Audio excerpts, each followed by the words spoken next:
শঙ্করকে বোধহয় আরো একবার হতে হবে নতুন ক্লাসে ভর্তি।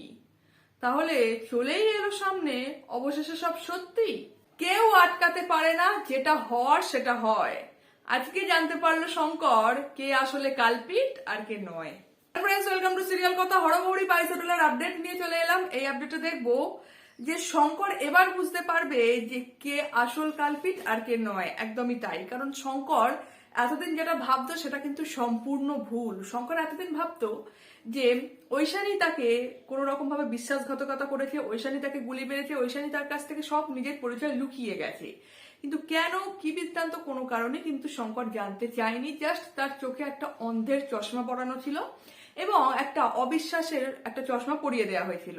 সেই চশমা কিন্তু এবার খুলেই যাবে।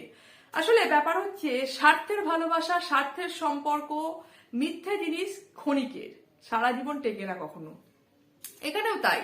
শঙ্কর আর যাই করুক, এরপর থেকে এটা ভাববে হয়তো যে ঐশানী কিন্তু তার সঙ্গে কোনো রকম দু নম্বরই, কোনো রকম বিশ্বাসঘাতকতা করেনি।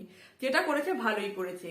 কারণ ব্যাপারটা হচ্ছে ঐশানী আজকে জেনে গেল ওই শঙ্করই কিন্তু আসল, যিনি এতদিন এমপ্লয়ার হিসেবে কাজ করছিলেন। এরপর শঙ্কর যখন ঐশানীর মাথায় বন্দুকটা ঠেকায় বা গুলিটা যখন ধরে, তখন কিন্তু ঐশানীকে পুরো ব্যাপারটা বলে যে তুমি আমার সাথে বিশ্বাসঘাতকতা করেছো। তখন ঐশানী বলে আমি তোমার সাথে কি বিশ্বাসঘাতকতা করেছি এখনো বুঝতে পারলাম না, তবু আমি বলতে যাই আমি দেশের জন্য, দশের জন্য কাজ করতে গিয়ে কিন্তু তোমার কাছ থেকে নিজের পরিচয়টা লুকিয়েছি, জাস্ট এতটাই।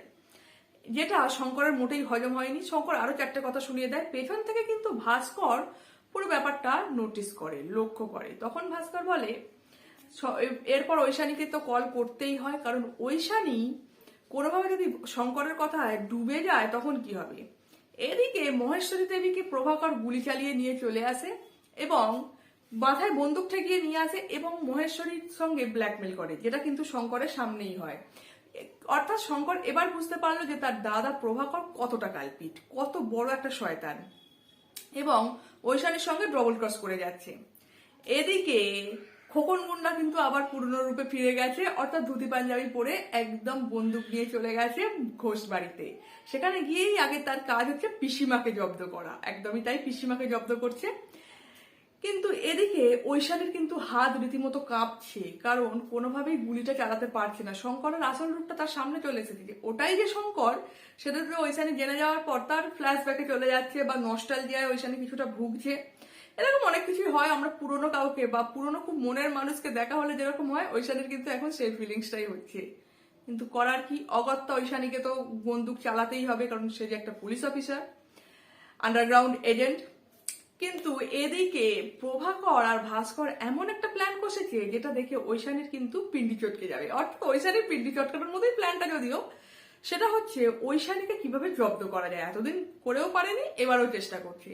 তো দর্শক বন্ধুরা, তোমাদের কি মত? ঐশানীকে কি পারবে জব্দ করতে? তাহলে অবশ্যই কমেন্টে জানাও। Like, comment, share and subscribe.